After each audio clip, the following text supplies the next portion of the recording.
Greetings, queens and kings. If you are stopping by, welcome back to my channel. Family, we are down for season 8. First episode of Sistas. Don't the girls look fabulous? They look absolutely amazing. One thing I better say is Karen better have her doggone baby this season. You hear me? Enough is enough. This child could damn near be in high school as long as we've been waiting for this baby to be born. On another note, who killed Gary, y'all? Now, we found out that old boy ain't dead. We can't get rid of him for nothing in the world. I seen him going on these little promotions and stuff with Brian, who plays Maurice, and DeVal, who plays Zach. And I'm like, Gary, if you dead, like, why you out here on these talk shows on the circuit doing your thing? I should have known we cannot get rid of him like a cockroach, y'all. But who attempted to murder our boy? Girl, this was a little interesting, kind of boring, but let's talk about it.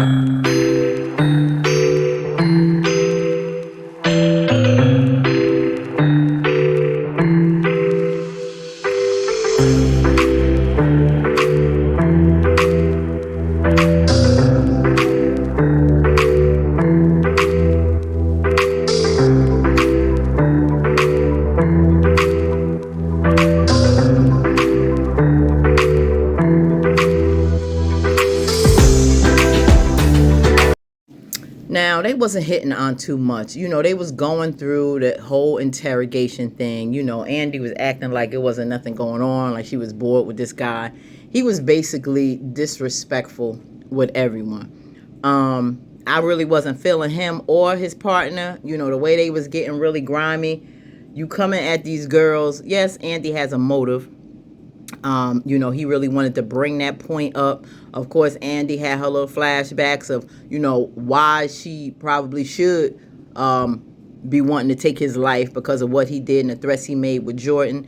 And she was getting a little nervous, but then she played into his hands like, you know, you really, like, bro, you really don't have nothing on me. She came into the room. He was already dead. Because, you know, she was having a conversation with Jordan. Now, Gary's friend, being interrogated by the other agent, you know, he was really pinning everything on the no-good girlfriends of the woman he was about to marry. And so he was saying, like, you know, Gary was like his brother to him and who would do this. I still really don't trust this guy. But he was playing into their hands and was like, you know, she got a friend that's got 2 baby fathers, you know, for her twins. So she basically a hoe.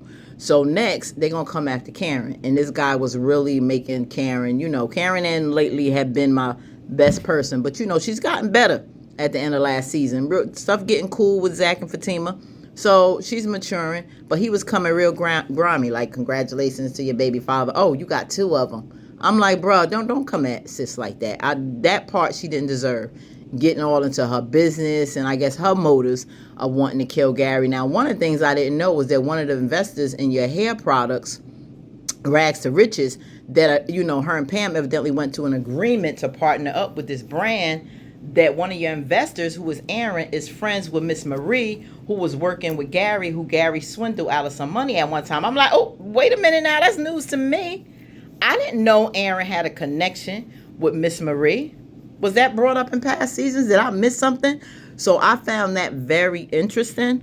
But no, this woman who's pregnant, who's running her salon business, since you already dug all the dirt on them, no, I don't think that's enough reason for him, except the fact she couldn't stand him, for this pregnant woman to want to murder Gary and, you know, be away from her twins. Like, bro, really? Does that really make sense just because Aaron's an investor and he knew Miss Marie, who was swindled out of some money? You really stretching. So Karen wasn't buying that. You know, she didn't like how he was coming at her. And basically everyone was really dealing with this Joker. But I really think out of everybody, he was really doing dirty with Karen, like hitting below the belt. And I thought that was pretty disgusting, really. So now you have back at the restaurant, you know, Tony, as we see Tony back, he didn't go away, go off with his army ex-wife. So that's good to know. I guess he was just packing. We was wondering if old boy was going to come back. But yeah, he's back. And talking to Rich. And Rich basically, you know, knowing that his girl, you know, is going through interrogation. So he was a little concerned with that. So they had their little bro talk. And now this guy is coming after Sabrina. I'm like, yo, the scariest one who's been in jail and of course don't want to go back for the hell she went through. And he's basically, she was uncomfortable with this place, and he said, I guess you would, for being attempted robbery or whatever at the bank. And she said, well, if you know about the case, you know that she was acquitted on all that, what charges were dropped. Q was behind that. If you did your homework, Sabrina had nothing about that. But of course they're gonna do their typical scare tactics. And so Sabrina is basically, I like how she stood up for herself. Like, it's absolutely ridiculous what you insinuating that I would do that. And if you know a black woman who has, her position back at the bank, Sabrina has never had a record on anything. The situation with Maurice and Q, since you quote unquote did your homework, that no, she could not have done this because she's one who's never been in trouble, respects her job, has gotten a promotion at the bank, and no, just not that type of person to do that. It's absolutely ridiculous. Sabrina, of all people, would try to call who's Gary, because she's out of all the friends the most level-headed. You know how Sabrina could be sometime. But bruh, you really barking up the wrong tree. Now this right here, when it comes to Danny brought the most humor and fun to this. Oh boy, like, okay, you can't smoke in here. She said, what, you gonna bring me up on charges for vaping? He was like, well, I basically think that you're gonna give him the same answers as your friend. You ain't had nothing to do with it. She was like, oh hell no. I wanted his ass dead. I said, Danny, thank you, because all this rest of this mess was boring. This first episode, I'm like, nothing was popping off. It was very dry. And if it wasn't for Danny, I probably would have fell asleep this episode. And so she kept it funny and humorous. Like, yeah, I really wanted to take his behind out, but I see somebody beat me to it and shish kebabbed his ass because I didn't get a chance. So she was very brutally honest. She kept the humor going. She was not playing with him about how she felt about Gary and how she would have been the one who would love to have take his ass out. She said, because I came there to cause some stuff. I came there to bring the noise. But I didn't get a chance to do nothing. Because that a-hole, yeah, he got everything he deserved. I'm not trying to sit up here and sugarcoat nothing. My man was up there taking them notes like, oh, okay, she ain't hiding. So she was like, you want some? A vaping pen? He like, no. She was like, So when I say Danny really played this episode, she did it. Kudos to Mignon Vaughn, because sis, you really did that episode. You keep the levity going. I love you. You like one of the realest ones in the bunch. So yeah, her interrogation was lit.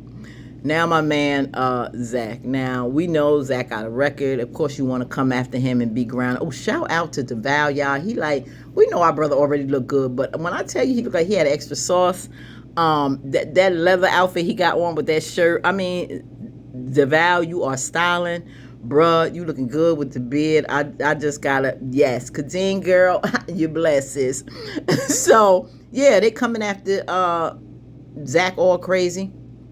And he brought up his son, like, the situation with the mom. How would your son like it? Hearing all this about this, with the whole issue with the custody. And he was like, you going to leave my son out of it. So you want to attempt, like, well, if you're not crazy, your fiance sure is. And then, of course, that was another mistake to bring up Fatima. Because when it comes to his son and Fatima, Zach don't play. So, he want to ridicule him and come with the pouty face. And, the insinuations about, I guess his son being taken away if he charged with murder and all this. Zach wasn't trying to hear that. Because, yes, I've been in jail before, but you're not going to come at me raggedy where you think that you going to have me shook disrespecting my family. Because at the end of the day, Zach is for the streets. So, yeah, Zach ain't had nothing to do with that, and he wasn't trying to hear it. So now you have our boy who's coming after Zach's other half, and Fatima for those streets, too. And we know who she the cousin of, so she ain't playing that. So if you think that you was going to scare her, you can forget it. So, he tried to move her and thinking he was going to do something like the reason she had something to do with Zach murder. Of course, she wasn't playing into that. She was cool, calm, and collected. But he was like, you have a motive too. When you think about the run-ins that she's had with Zach. And of course, we know about when he brought up the fact that, she had that little altercation outside and his security pushed her. So that was being played out, how that would definitely be a reason for her to want to come after come after Gary when he embarrassed her like that and the guy took her purse and, you know, she was basically assaulted. But that didn't move Fatima either. And really, if you just got that, that's really this is not enough to blame her for that. Now, he came back on Andy, and one of the things that, you know, Andy left out was the fact, he brought up the fact with Jordan. Now, out of all the people, we know who you may be protecting. If you didn't do this, you may be protecting your man, basically, because Jordan had every reason to want to do something. So, you know, he was pissed off and basically going off during his interrogation. As to why he would do that, yeah, because Gary stole your woman. You know, he was about to marry your woman. You was there. Of course, you want to, you know, vindicate her, save her, but you had every reason in a jealous rage to do something like that. Out of everybody who would have had a motive for what he did to his sister and with the love of his life, the number one person would be Jordan. And I think Jordan pretty much knows that, if anybody, it would be him. Now, when the guy came back to talk to Andy, she was like, why are you doing all this? Basically, she was like, my friends got nothing to do with this. And he was like, well, your friend's been released. You know, we basically done with your friends. And Andy like, okay. And so what? Now, this part right here, if Hayden didn't look guilty, I don't know what did. My man is packing up his stuff, watching the news. It didn't look like a big shock to him on what he was hearing. He's going back with flashbacks to what old girl did to him, and Tamara got him messed up. So yeah, he had a very good motive. Now, who pops up at the door? Tamara, as he's about to rush out. That's suspect. He ready to go to the airport and everything, looking for his passport. Now Sabrina is with Rich. Of course, Rich is checking on her. I really like their relationship seems to be good and healthy, and he was there to give her support and how it went. And she just, you know, she was just shook up by the interrogation because it's really taking her back to that traumatic experience she went when she was locked up for the crime of robbing the bank. So, you know, that moral support, that was just, a sweet thing. I'm glad Rich was there for her. Now, Danny's coming back. Of course, everybody's stressed in this whole interrogation thing. And so she comes home. And I like the fact that Danny is going through therapy. Whatever she's going through that may traumatize her or stress her out in any way, she puts it in her journal. And this is the one of the things she did. She recorded. She was crazy at first, my friend being killed and, how she really felt. And it was like she was writing it in a very interrogating way that made throw some suspicion on her. Then she said, wait a minute, somebody ever find this diary? I'm basically incriminating myself, girl. Get it together. Don't put nothing that may be against you. So she started over. So Tony comes in, and of course, old girl, I guess to feed her drive. If she not vaping, she is definitely on a screw. And Tony like, this ain't the time for that, babe. You are in a bad headspace. I'm not giving you none. I want you to talk about what you going through and that whole experience. And he's basically not with it. She ready to jump his bones. He throw her off, and she don't get it. But no, this is not how you deal with problems, Danny. So then you have Karen back after her interrogation. And of course, she trying to, get her head back on track, and she got work to deal with. And so she has a knock on the door, and it's her girl Pam. Pam came to check on her, see if she wanted to ride to work. Our good girlfriend came by with something to eat and a little drink for her. And of course, she was like, she's here for her as a friend and now business partner. So I love how Pam is always there for her.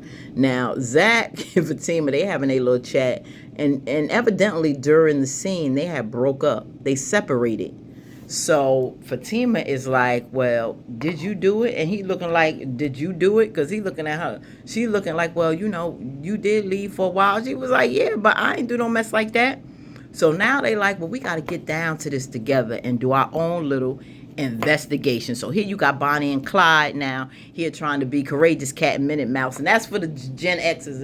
If you Gen Zs or millennials that may be listening and don't know about courageous cat and Minute Mouse back in the day, look it up.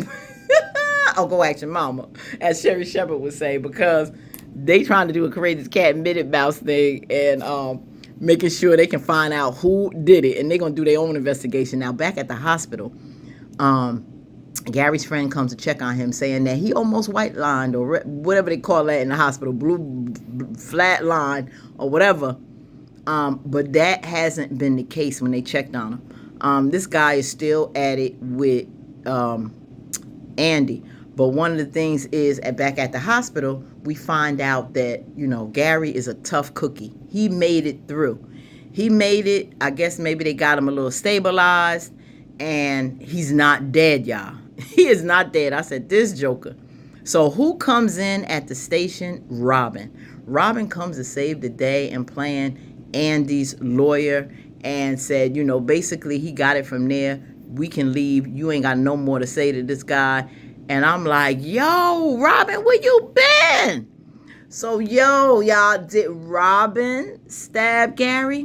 What is about to go down? Is he really there in support of Andy, or he gonna make matters worse for her and the girls?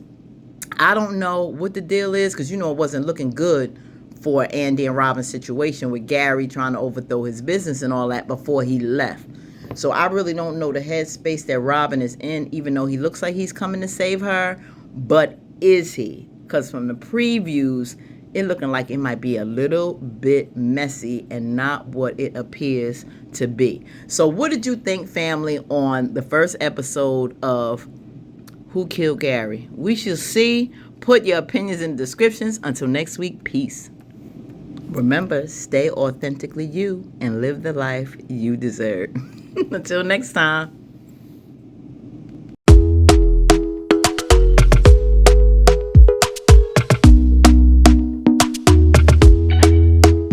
Talk to me now.